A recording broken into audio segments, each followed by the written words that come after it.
আমরা লাস্ট ক্লাসে এই স্টেপ বাই স্টেপ মেথড, অনেক সময় আমরা স্টেপ বাই স্টেপ সলিউশন বলে থাকি, এটাকে ওই সুইং ইকুয়েশনের স্টেপ বাই স্টেপ সলিউশন, এটা মনে রাখতে ভুলো না যে এই সলিউশনটা হচ্ছে step by step solution method of swing equation. এইটা নিয়ে আমরা আলোচনা করতে যে দুটো বিষয় দেখে এসেছিলাম, যে একটা যে আমাদের মেনলি যে differential equation, second order differential equation, del dt square divide by dt square is equal to যে ডান দিকের যে ইকুয়েশনটা, এই টার্মটা হচ্ছে যে সেকেন্ড অর্ডার ইকুয়েশন এবং এটা নন লিনিয়ার, এবং এই ইকুয়েশনের টাইমটা হচ্ছে ইন্ডিপেন্ডেন্ট ভেরিয়েবল আর ডেলটা হচ্ছে ডিপেন্ডেবল ভেরিয়েবল। টাইমের সঙ্গে সঙ্গে ডেল চেঞ্জ হচ্ছে। এই কথাটাই এই জায়গার মধ্যে প্রথম অংশটুকুর মধ্যে বলে দেওয়া আছে। এখানে আমরা হ্যান্ড ক্যালকুলেশনের জন্য মেনলি এই স্টেপ বাই স্টেপ মেথডটা, এখানে আমাদের angular position of the rotor during short interval of time is computed by making, যে একটা শর্ট ইন্টারভ্যালের মধ্যে রোটারের যে অ্যাঙ্গুলার পজিশনটা আমরা নির্ণয় করতে চাই, সেটার জন্য যে শর্ট ইন্টারভ্যাল আমরা সবসময় নেব, এই সময়টা একটা দুটো অ্যাজাম্পশন আমাদের দরকার হয়। সেই দুটো অ্যাজাম্পশনের মধ্যে হচ্ছে ওই P A accelerating power, P এটা হচ্ছে accelerating power computed at the beginning of an interval, যেটা কোনো একটা ইন্টারভ্যালের বিগিনিং এ ক্যালকুলেট হয়, আর is constant from the middle of the preceding interval to the middle of the interval considered. তার মানে এখানেই সেই জিনিসটা এসছে যে আমরা যদি ধরি যে এই যে এই n-2 যে ইন্টারভ্যালটা, এই ইন্টারভ্যালের যদি আমরা অ্যাক্সেলারেশন যেটা ক্যালকুলেট করতে চাই, তাহলে এই ইন্টারভ্যালের যে এই ইন্টারভ্যালের শুরু তো আসলে আগে থেকে, সেই ইন্টারভ্যালের মাঝখান থেকে শুরু করে পরবর্তী যে ইন্টারভ্যাল আছে তার মাঝখান পর্যন্ত আমাদের যাওয়া, এইটাই হচ্ছে আমাদের অ্যাক্সিলারেটিং কনস্ট্যান্ট। এইভাবে এখানেও তাই, যদি n-1 এর ইন্টারভ্যালে আমরা ক্যালকুলেট করতে চাই, তাহলে আমরা n-1 এর মিডল, যেটা ইন্টারভ্যালের মিডল, এই ইন্টারভ্যালের মিডল থেকে শুরু করে পরবর্তী ইন্টারভ্যাল যেটা আছে সেটার মিডল পর্যন্ত আমরা যাচ্ছি। এইভাবেই আমাদের এই অ্যাজাম্পশনটা ধরে রাখতে হচ্ছে। বাস্তবে তখন করে দাঁড়াবে এই যে আমাদের মানে অ্যাক্সিলারেটিং পাওয়ারের চেহারাটা এরকম স্টেপের মতো, এরকম স্টেপ মতন করে করে নেমে যাচ্ছে, কিন্তু বাস্তবে তো কাপটা হচ্ছে এরকম স্ট্রেট, লিনিয়ার একটা কাপ। তো লিনিয়ার কাপকে আমরা এখান থেকে এইভাবেই আমরা লিনিয়ারাইজ করেছি, একটা টাইমের স্টেপে ধরে ধরে আমরা এই অ্যাজাম্পশনটা এখানে ধরে নিয়েছি অ্যাক্সিলারেটিং পাওয়ার মানে ক্যালকুলেশন বা ধরার পথ হিসেবে, পদ্ধতি হিসেবে। এখন পরবর্তীতে এসছে, পরবর্তীতে যেটা এই 2 হচ্ছে অ্যাঙ্গুলার ভেলোসিটি, এটা এই হচ্ছে অ্যাঙ্গুলার ভেলোসিটি, স্টেপটা হচ্ছে এরকম, এই একটা স্টেপ, এই একটা স্টেপ, তা nth স্টেপের এইটাই হচ্ছে আমাদের আসলে শেষ, n স্টেপের শুরুটা হচ্ছে এখান থেকে এই পর্যন্ত। আমরা দেখো যে প্রত্যেকটা স্টেপ, এই যে টাইমের স্টেপ এখান থেকে এই পর্যন্ত যে স্টেপটা, এইটাকে আমরা ডেল্টা টি বলছি যদি বলি। তা এখন এই স্টেপের পুরো স্টেপ পিরিয়ডটা দেখো, এই অ্যাক্সেলারেশন মানে আমাদের রোটার ভেলোসিটিটা কনস্ট্যান্ট, রিলেটিভ ভেলোসিটিটা কনস্ট্যান্ট, এবং পরবর্তী স্টেপের ঠিক এটাও পুরো এটা কনস্ট্যান্ট। চেঞ্জটা হচ্ছে এই জায়গাটা, যেখানে pn-1 ধরে এই জায়গাটায়, ঠিক এই 2 স্টেপের যেখানে মাঝখানে, অর্থাৎ একটা স্টেপের শুরুতে এরকম ধরনের, আর এখানে যেহেতু ক্যালকুলেশন হবে স্টেপের মাঝখানে, একটা স্টেপের মাঝখানে, তো এই পয়েন্টটা পরে আমাদের ধরো এই যে n-2 আর n-2 আর n-1 এর মাঝখানটা হচ্ছে n-3/2, সেই n-3/2 তে আমরা ক্যালকুলেট করছি অ্যাঙ্গুলার ভেলোসিটি, এই ভেলোসিটি, আর এইটা হচ্ছে n-12 এর পয়েন্টে আমরা অ্যাঙ্গুলার ভেলোসিটিটা ক্যালকুলেট করছি, যেটা এই স্টেপের মাঝখানে পড়েছে। এইভাবে যদি আমরা রোটারের অ্যাঙ্গুলার পজিশনটা আসে, সে এইভাবে চেঞ্জ হচ্ছে, অ্যাঙ্গুলার পজিশনটা এইভাবে বাড়ছে টাইমের সঙ্গে সঙ্গে, এইভাবে বেড়ে যাচ্ছে। তো বেড়ে যাওয়া মানে এখানে দেখো এই n-2 এর যে স্টেপের যেটা শেষ, n-1 স্টেপের এইটা শেষ, আর nth স্টেপের এইটা শেষ। এই স্টেপের প্রত্যেকটা স্টেপের দেখো যেখানে শেষ হচ্ছে সেই জায়গাটাই হচ্ছে একটা করে আমরা রোটার অ্যাঙ্গুলার পজিশনটাকে এইভাবে দেখে নিচ্ছি। এখানে আমরা নির্ণয় করব এই পয়েন্টটা এখানে দেখানো হয়নি, এই পয়েন্টে করসপন্ডিং এটা হচ্ছে ডেল n-2, এইটা হচ্ছে এই পয়েন্টটা হচ্ছে ডেল n-1 এবং এই পয়েন্টটা হচ্ছে ডেল n। তাহলে এই দুটোর স্টেপের ভিতরে রোটার অ্যাঙ্গেলের যে ডিফারেন্স, এটার মধ্যে যে ডিফারেন্স সেটা আমরা নির্ণয় করছি। এই যে এই দুই স্টেপের মধ্যে যে ডিফারেন্স সেটাকে আমরা বলছি এই স্টেপের ভ্যালু, এটা ভ্যালুটা যেহেতু বড়, এই স্টেপের ভ্যালু মাইনাস এই স্টেপের ভ্যালু, তার মানে del n-1 minus del n-2, এই n-2 ডেল n-2, এবং এটাকে আমরা বলছি এই nth ইন্টারভ্যালে, যেহেতু এটা nth ইন্টারভ্যালে, n-1th ইন্টারভ্যালে, অর্থাৎ n-1th ইন্টারভ্যালে এটা হচ্ছে del del n-1। Similarly nth ইন্টারভ্যালু এটাও হবে এখানকার ভ্যালু ডেল n আর মাইনাস এটা হচ্ছে ডেল n-1, তার ভ্যালুটাকে আমরা সংক্ষেপে ডেল ডেল n বলছি। আর সেই কথাটা আমরা পরবর্তীতে ব্যবহার করেছি। এখানে একটা জিনিস দেখো, আমাদের শুরুটা হচ্ছে যে এই যে কথাগুলো আমি ব্যাখ্যা করে আসলাম সেটা কিন্তু এখানেই আছে, সব এই জায়গাটার মধ্যেই আছে। তাহলে এখানে চেঞ্জ ইন স্পিড এটা হচ্ছে যে is the product of acceleration এবং time interval. Change in speed এখানে যদি বলি যে এই স্টেপের থেকে এই স্টেপে যখন যাচ্ছে তখন চেঞ্জটা কতটা হচ্ছে, এই অ্যাঙ্গুলার ভেলোসিটির চেঞ্জ কতটা হচ্ছে, তা সেটা আমরা ক্লিয়ারলি দেখলাম। আমরা এই পিরিয়ডের ভেলোসিটিটা আমরা মাপি, এই যে পিরিয়ডটা, এই পিরিয়ডের ভেলোসিটি আমরা মাপি মাঝখানে, আর এই পিরিয়ডের ভেলোসিটি আমরা মাঝখানে। তাহলে এই যে ভ্যালুটা, এই ভ্যালুটা হচ্ছে WR(n-12) আর এই ভ্যালুটা হচ্ছে WR, না এটা হচ্ছে ডেল n-3/2 আর এটা হচ্ছে n-12 WR(n-12). তাহলে এই দুটোর বিয়োগফল হচ্ছে এই যে ডিফারেন্সটা, এই ভ্যালুটা। তো এটা আমরা ক্যালকুলেট করব এই পয়েন্টেরই যে অ্যাক্সেলারেশন আর টাইমের একটা স্টেপ। তাহলে এই পয়েন্টের অ্যাক্সেলারেশনটা হচ্ছে আমাদের দেখা এখান থেকে PA(n-1). আমরা ইকুয়েশনটা এখানে সেইটাই লিখেছি, সেখানেই আমরা লিখেছি এই দুটোর বিয়োগফল angular velocity is equal two acceleration into ওই টাইমের স্টেপ। এই অ্যাক্সেলারেশনটা এখান থেকে হচ্ছে আবার আমরা লিখতে পারি, এটা হচ্ছে 180 pi f divide by h into PA acceleration, PA কোনটা n-1 এর যেটা, ইনটু ডেল্টা টি, এটা তো ডেল্টা টি আমাদের ছিল টাইমের স্টেপে। এটা কি 1 নম্বর ইকুয়েশন। 2 নম্বর ইকুয়েশনে বলছে যে change in rotor angle, change in rotor angle এখানে আমাদের যে প্রথমে আমরা নিচ্ছি এইটা চেঞ্জ ইন রোটার অ্যাঙ্গেল হচ্ছে ডেল ডেল ডেল n-1, অর্থাৎ এই স্টেপে যে চেঞ্জটা হয়েছিল সেটা হচ্ছে del n-1 minus del n-2। এই দুটো হচ্ছে যে গুণফল ভেলোসিটি ইনটু ওই স্টেপের মাঝখানে যে ভেলোসিটি ক্যালকুলেট করেছো, এই স্টেপের মাঝখানে যে ভেলোসিটি ক্যালকুলেট হয়েছে অর্থাৎ এই ভ্যালু ইনটু টাইম স্টেপ, এই ভ্যালুটা হচ্ছে n-3/2। তাহলে দেখো এখানে আমরা এই কথাটাই লিখেছি, এই দুটোর বিয়োগফল, এইটা অ্যাঙ্গুলার ভেলোসিটি ওই টাইম ইনটু টাইম, এটা 2 নম্বর ইকুয়েশন। আর nth ইন্টারভ্যালে আমাদের এসছে এই ভ্যালুটা, যেটা লাস্ট ক্লাসে আমরা ব্যাখ্যা দিয়েছিলাম। এখন 3 থেকে 2 বিয়োগ দিয়ে আমাদের এই ইকুয়েশনটা এরকম এসেছিল।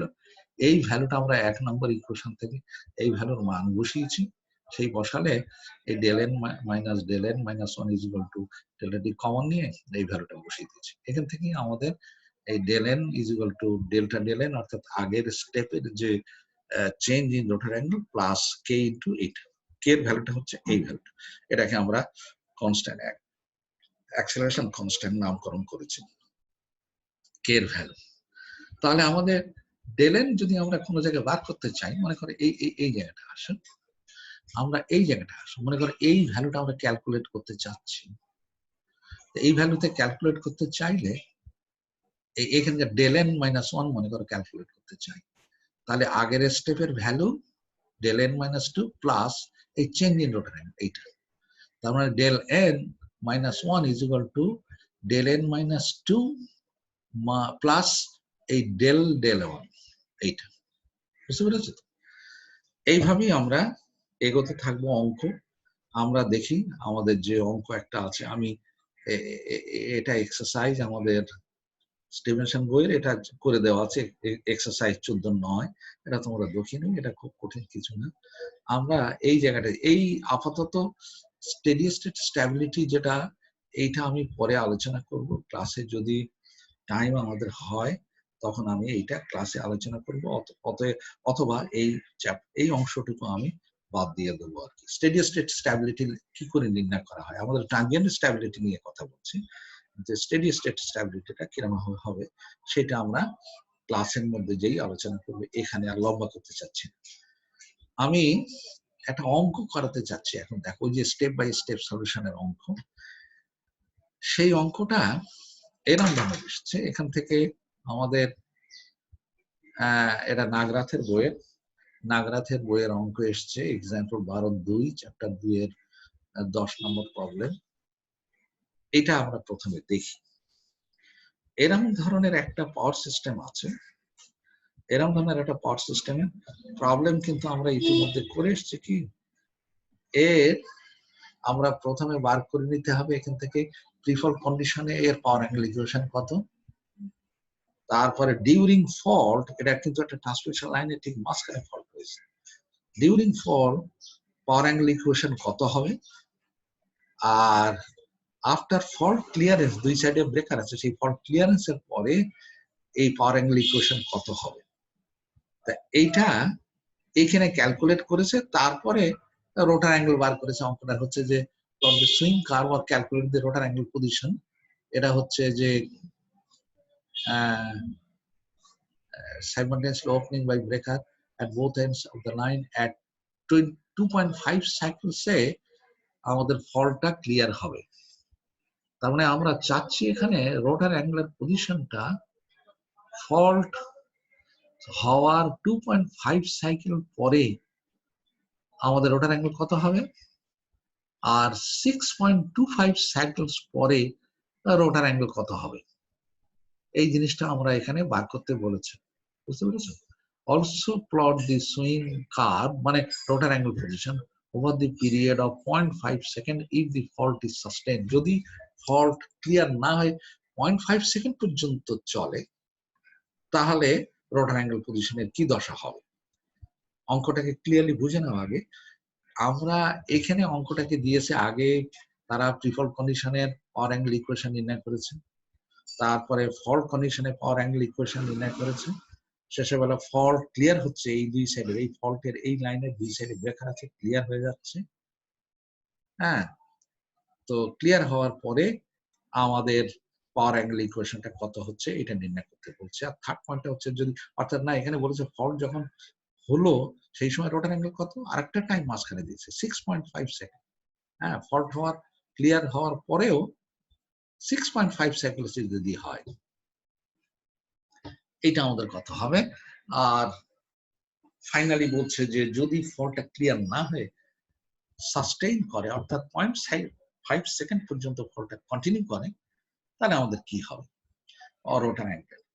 তা এখানে আমি অঙ্কটাকে করবো এইভাবে, এখানে তোমাদের জন্য পরীক্ষার জন্য এই তিনটে কন্ডিশনের পাওয়ার অ্যাঙ্গেল ইকুয়েশন ক্যালকুলেট আগে করতে হবে, তারপরে এই সুইং অ্যাঙ্গেল বা আমাদের step by step method apply করে ওই রোটারের অ্যাঙ্গেল ক্যালকুলেশন করবে, সেটা না করে আমরা এটা দিয়ে দেবো তোমাদের পরীক্ষা হলো। অর্থাৎ দেখো,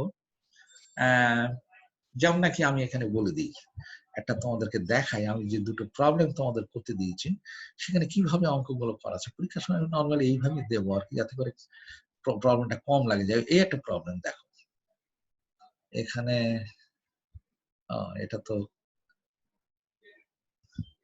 এটা বোধহয় এখানে আমি দিইনি নাকি, সেই প্রবলেমটা এখানে দেওয়া হয়নি। না, সেই প্রবলেমটা দেওয়া হয়নি, সেটা এখন সলভ করবো। এখানে আরেকটা প্রবলেম, এখানে যেমন দেখো দেওয়া আছে এই প্রবলেমটা, ফলটা এখানে হয়েছে, ফল্ট এখানে হওয়া মানে ফল্ট বাজ এখানে হয়, এখানেই ফল্ট হয়, এই জেনারেটরের বাজবারে ফল্ট হয়।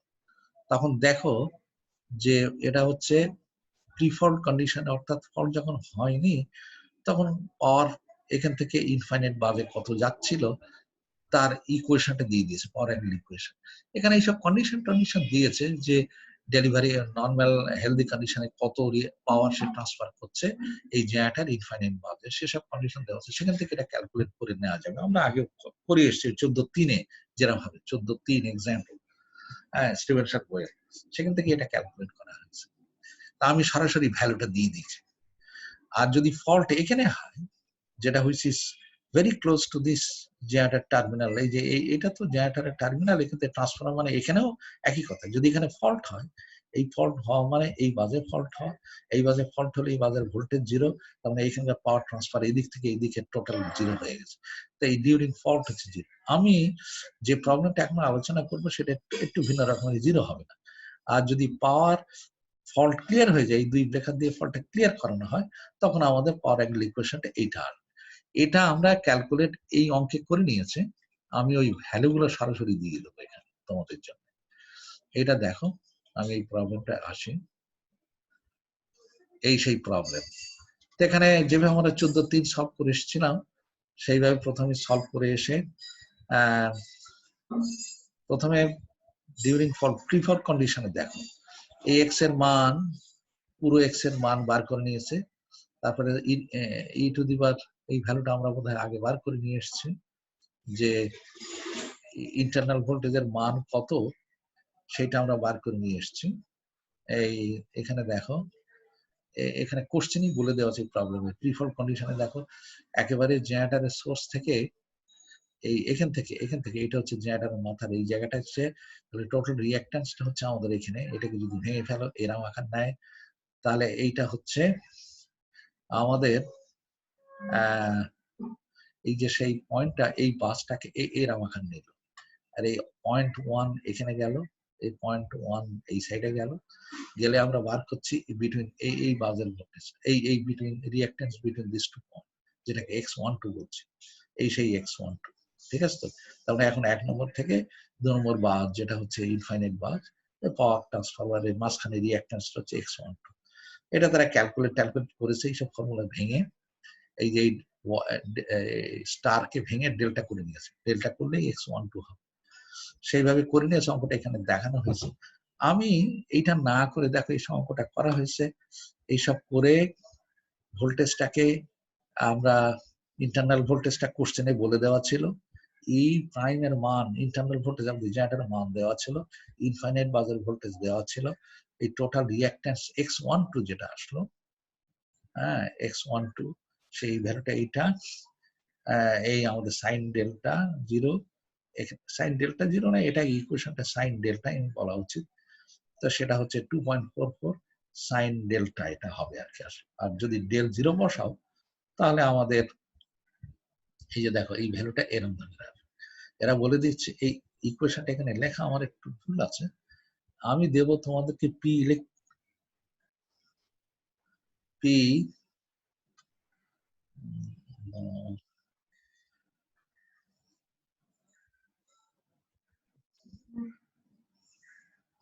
আমার, হ্যাঁ, P electrical is equal to pre-fault condition, P electrical is equal to 2.44 sin of delta, এইটা আমি দিয়ে দেবো। ঠিক আছে? এই 2.44 sin delta থেকে তুমি যদি আমাদের রোটারের অ্যাঙ্গুলার পজিশন মানে ইনিশিয়াল কন্ডিশনের রোটার অ্যাঙ্গুলার পজিশন ক্যালকুলেট করতে চাও, তা আমাদের প্রবলেম বলে দেওয়া ছিল যে 0.9 পিউ সে পার ডেলিভারি করে, তার 0.9 is equal two 2.44 into sin delta zero, এখান থেকে ডেল্টা জিরো মান বার হয়েছে। আমি যখন এইটা তোমাদেরকে দিয়ে দেবো এবং বলে দেবো ডেল্টা জিরো বলবো না, তখন ডেল্টা বলবো, আর বলে দেবো যে হেলদি কন্ডিশনে 0.9 পিউ পার ডেলিভারি করে, তখন তুমি এটা 0.9 পিউ ইজ ইকুয়াল টু এই 2.44 ইন্টু ডেল্টা জিরোটা বসিয়ে নেবে, তখন ডেল্টা জিরোর মান বার হয়ে গেল। তাহলে প্রিফল্ট কন্ডিশনে ডেল জিরোর মান বার হলো। এখন পোস্ট ফল্ট কন্ডিশনে দেখো না, ডিউরিং ফল্টটা আমাদের ইকুয়েশনটা এরকম ধরনের আসছে। ডিউরিং ফল্টের এই যে x12 এই কথাটা আসছে। আর প্রিফল্ট কন্ডিশনে যে তোমাদের ইকুয়েশনটা x12 হয়েছিল সেটা এইটা, x12 টা হয়েছিল এইটা, এই যে আমাদের এখানে রিঅ্যাকট্যান্স ছিল 0.3, এখানে ছিল 0.3 আর এটা ছিল 1, তাই না? এই দুটোকে প্যারালাল করলে হবে 1, এই তো ফল্ট হয়নি তখন, তাহলে রিঅ্যাকট্যান্স ছিল 0.35 আর এটা হচ্ছে 0.1, তাই কি ধরেছে 0.45, দেখি তো প্রিফল্ট কন্ডিশনে 0.45 ঠিকই ধরেছে, এইটা হয়েছিল। আর ডিউরিং ফল্ট আমাদের ইকুয়েশনটা এসছে এই যে ইন্টারনাল ভোল্টেজ ইনটু ইনফাইনাইট বাজার ভোল্টেজ ডিভাইড বাই x12, এখানে বলছে ওই যে ওই এটা রিঅ্যাকট্যান্স যে এটার টার্মিনাল থেকে ইনফাইনাইট বাজার পর্যন্ত যে রিঅ্যাকট্যান্সটা x12, এইটাকে ওয়াইটাকে ডেল্টা কনভার্ট করার পরে বলেছিল, দিয়ে এটা ভ্যালুটা আসলো। তাহলে আমাদের ডিউরিং ফল্ট কন্ডিশনে ইকুয়েশনটা তাহলে হচ্ছে 0.88 সাইন ডেল্টা। আর যদি ফল্ট ক্লিয়ার করে ফেলো, সেখানে এসছে ফল্ট ক্লিয়ারের পরে আমাদের এই ইকুয়েশনটা আসবে এখান থেকে, তখন পোস্ট ফল্ট কন্ডিশনে, এই যে পোস্ট ফল্ট কন্ডিশনে একদম সরাসরি এই ইকুয়েশন তো বাদ যাবে। দেখো এই লাইন যখন আইসোলেট হয়ে গেল তখন এই জেনারেটর হচ্ছে 0.3, এখানে হচ্ছে 0.2, তাহলে 0.55, এই তো এইটা প্লাস এইটা সিরিজে পড়ছে। সেই জন্য এখানে আমরা পোস্ট ফল্ট কন্ডিশনে এই যে 0.55 এটা ভাগ দিয়ে এরকম ধরনের এসছে 2, তাহলে আমাদের হাতে দেওয়া আছে যে প্রিফল্ট কন্ডিশনে হচ্ছে 2.44 সাইন ডেল্টা, ডিউরিং ফল্ট কন্ডিশনে পাওয়ার অ্যাঙ্গেল ইকুয়েশন দেওয়া আছে আমাদের 0.88 সাইন ডেল্টা, আর পোস্ট ফল্ট কন্ডিশনে, ফল্ট ক্লিয়ার হওয়ার কন্ডিশনে দেওয়া আছে 2 সাইন ডেল্টা। এই তিনটে কন্ডিশন আমাদের দিয়ে দেওয়া হবে, এটা তোমাদের ক্যালকুলেট করতে হবে না।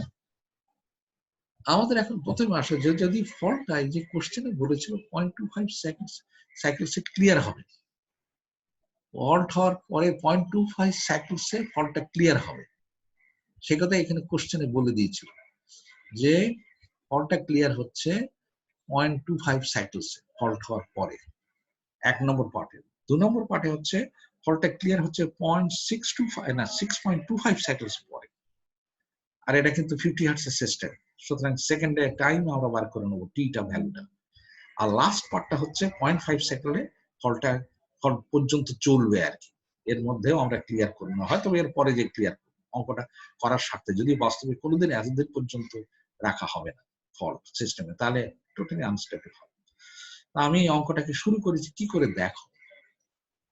প্রথমে আমাদের বার করে নিতে হয়েছে এই যে ডেল্টা টি স্টেপ, কোশ্চেনে কিন্তু যদি বলে দেওয়া থাকে আর না বলে দেওয়া থাকে, তুমি স্টেপটা ধরে নাও, এখানে কিন্তু বলে দেওয়া নেই যে টাইমের স্টেপটা কত নেবে, এখানে কোনো প্রবলেম আমি বলে দেবো, কোনো প্রবলেম বলে দেবো না। তুমি না বলে দিলেও এই ডেল্টা টি বা টাইমের একটা স্টেপ সেটা নেবে তুমি 0.05 সেকেন্ড, সেটা আমি ধরে নিচ্ছি। এই যে টাইম, এই যে choose time step delta T is 0.05, এটা আমরা ধরে নিয়েছি। আর ফার্স্ট পার্টে হচ্ছে ফল্ট ক্লিয়ার এই টাইমে, এইটা এই সাইকেলস মানে 2.5 সাইকেলস আর ডিভাইড বাই 50 হার্টজ, তাহলে এটাকে ভাগ দিলে 0.05 সেকেন্ড আর কি, 0.05 সেকেন্ডে সে ফল্টটা ক্লিয়ার হচ্ছে, 0.05 সেকেন্ড, বুঝতে পেরেছ? এইটা যেন মানে বুঝে থাকো, অর্থাৎ এই জিনিসটা দাঁড়াচ্ছে এক স্টেপের টাইমের শেষের পরই ফল্ট ক্লিয়ার হচ্ছে, কথা বুঝতে পেরেছ? ফল্টটা ক্লিয়ার হচ্ছে, আমি ওখানে যাই, যদি আমাদের এই জায়গাটা আমি আবার চলে গেছি একটু, এই যে এখানে দেখো, যে কোনো জায়গায় এখানে তুমি দেখতে পারো, এই যদি একটা স্টেপ হয়, তো আমি এখানে ফল্ট হচ্ছে, এরকম একটা জায়গায় ফল্ট হচ্ছে, আর ঠিক এরকম একটা জায়গাতে ফল্ট ক্লিয়ার হয়ে যাচ্ছে, তার মানে এই টাইমটাই হচ্ছে 0.05 সেকেন্ড। 0.05 সেকেন্ড হচ্ছে আমাদের একটা টাইম স্টেপের সমান। আমি অঙ্কটাকে তাহলে আবার যাই অঙ্কে, কিরকম ধরনের করেছি সেটা দেখো কিভাবে অঙ্কটাকে সলভ করতে হবে। আমরা এখানে এসে কে এর ভ্যালু মান করে নেবো, কিন্তু কে এর যে অ্যাক্সেলারেশন কনস্ট্যান্ট, এটার ভ্যালু 180f/h, h দেওয়া আছে, কোশ্চেনে দেওয়া থাকবে, f তো 50 হার্টজ, ডেল্টা টি 0.05 সেকেন্ড আমি ধরে নিয়েছি, ধরলে এই ভ্যালুটা হচ্ছে 8.929 আমার অ্যাক্সেলারেশন কনস্ট্যান্ট। তাহলে আমার স্টেপ যেটা হবে অঙ্কটার জন্য সেটা হচ্ছে এরকম। আমি দেখো কয়েকটা কলম করেছি, টাইমের একটা কলম, পি মেকানিক্যাল ইনপুট পাওয়ারের একটা কলম, পি ইলেকট্রিক্যাল তার একটা কলম, পি অ্যাক্সেলারেশন মানে পিএম মাইনাস পি ইলেকট্রিক্যাল হচ্ছে পি অ্যাক্সেলারেশন তার একটা কলম, ডেল্টা এন হচ্ছে ডেল্টা এন মাইনাস 1 আগের স্টেপের চেঞ্জ প্লাস কে ইনটু এই যে অ্যাক্সেলারেশন যেটা আমরা যে স্টেপ বাই স্টেপ সলিউশনের যে মেথডটা নিয়ে এসেছি, আর ডেল এন হচ্ছে nth স্টেপের শেষে যে রোটার অ্যাঙ্গুলার পজিশন হবে আগের স্টেপের angular position plus change in rotor angle, যে কথা আমি ওই যে স্টেপ বাই স্টেপ বোঝানোর সময় আমি তোমাদেরকে বলে এসেছিলাম। এটা হচ্ছে আবার একটুখানি দেখাই তাহলে জিনিসটা এই জায়গাটায়, যাতে তোমাদের বুঝতে অসুবিধা না হয় সেটা আবার এখানে দেখে। এই যে যদি এই এই এই জায়গাটার অ্যাঙ্গুলার পজিশন চাই ডেলেন যেটা এই nth স্টেপের শেষে যে আমি এই রোটার অ্যাঙ্গেলের মান বার করতে চাচ্ছি, যার ভ্যালুটা হচ্ছে ডেলেন, আমি এখানে ডেলেন বলবো, এই ভ্যালুটা হচ্ছে করসপন্ডিং ডেলেন। এই ভ্যালুটা যদি চাই তাহলে এই আগের ভ্যালুর যে ডেলেন 1 ডেল এন মাইনাস 1 এই ভ্যালু আমরা আগে ক্যালকুলেট করা আছে মনে করুন, তাহলে সেইটার সঙ্গে এইটা এই সময়ের মধ্যে যে চেঞ্জ হয়েছিল সেটাকে আমি বলছি ডেল ডেলেন, এইটা আমি বসাবো, সেই ইকুয়েশনটা এখানে বসিয়ে দিয়েছি। দেখো সেটাই আমি এখানে করেছি আর কি। এই যে del n is equal to del n minus 1 plus del del n. এখন আমাদের শুরু করব আমরা 0 মাইনাস দিয়ে, টাইমটা হচ্ছে 0 মাইনাস মানে ফল্ট হওয়ার ইমিডিয়েট আগে, ফল্ট হওয়ার ইমিডিয়েট আগেকে আমরা 0 মাইনাস দ্বারা ডিনোট করছি। তাহলে ওই সময় আমাদের পিএম কত ছিল, পিএম এর মান ছিল 0.9 আর পি ইলেকট্রিক্যালের মান ছিল 0.9। নিঃসন্দেহে স্টেডি হেলদি কন্ডিশনে এই পিএম আর পি ইলেকট্রিক্যাল দুটোর মান সমান ছিল, তাহলে দুটোর বিয়োগফল হচ্ছে 0, হ্যাঁ এইটা মাইনাস এটা সমান হচ্ছে 0। তাহলে এখানে রোটার অ্যাঙ্গেলের কোনো চেঞ্জ হবে না, ইনিশিয়াল রোটার অ্যাঙ্গেল যেটা আমরা ক্যালকুলেট করে এসেছি হেলদি কন্ডিশন 21.64, এই যে আমরা এখানে ক্যালকুলেট করে এসেছি হেলদি কন্ডিশনে, আমরা ক্যালকুলেট করে এসেছি। দেখো এই যে বিফোর ফল্ট হেলদি কন্ডিশনে রোটার অ্যাঙ্গেল ক্যালকুলেট করে এসেছি, এটা আমরা ক্যালকুলেট করবো। হ্যাঁ, এটা ক্যালকুলেট করবে এই ফর্মুলা দিয়ে, এই যে এই ভ্যালুটা দেওয়া থাকবে আর এই ইকুয়েশন দেওয়া থাকবে 2.44, এটা হবে সাইন অফ ডেল 0 মানে রোটার হেলদি কন্ডিশনের রোটার অ্যাঙ্গেলের পজিশন, এখান থেকে এটা বার করেছি। তাহলে আমাদের ইকুয়েশন এটা থাকলো, এটা হচ্ছে হেলদি কন্ডিশনে রোটার অ্যাঙ্গুলার পজিশন। আমি এই জায়গাটা দিয়ে ফাইলটা বোধহয় বড় হচ্ছে, আমি এখানে বন্ধ করে দিই।